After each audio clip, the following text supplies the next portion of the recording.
County election officials have just a few thousand ballots left to count statewide. So even though most of the races have already been called, some are within a few hundred votes of each other, but every vote still very much counts, but not every ballot will. Team 12's William Pitts at the Maricopa County Tabulation Center breaking down why some ballots were disqualified.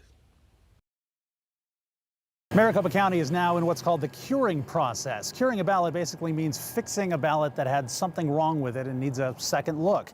Usually the election's over by now. It doesn't matter what a cured ballot does, but the Attorney General's race is so close that every single one of these ballots might matter. Maricopa County elections has calmed down. No protesters outside, no media camped inside, just more ballot counting and curing. If a ballot was rejected for whatever reason, like your signature didn't match, you have the chance to cure it, to prove that it really was you and you were allowed to vote. The deadline was Wednesday at 5 p.m. County officials say they usually get a few hundred requests. This time, it was thousands. Voters all got a lot of information from the political parties, from the public, from the news media. In the days after the election, candidates were telling people to make sure they cured their vote.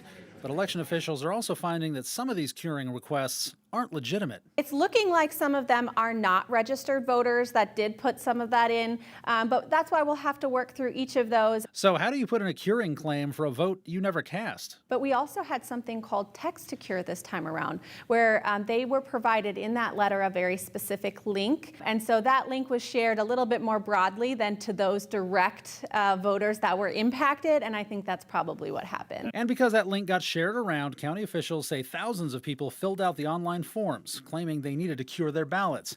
County elections officials have to check out every curing claim. And these ballots, stacked up in the elections department, are provisional ballots, ballots handed out on election day. People can get one if their name changed or if they were already sent a ballot, their name isn't showing up on the voter rolls. There's 4,800 of them here, and they will not be counted. The majority of them are not registered to vote, and that's why they would cast a provisional ballot that then wouldn't be counted. The county says that's the main reason these ballots are disqualified. But there are a couple thousand ballots that still need to be cured, and the Arizona Attorney General's race is down to a few hundred votes. These cured ballots might decide it. William Pitts, 12 News.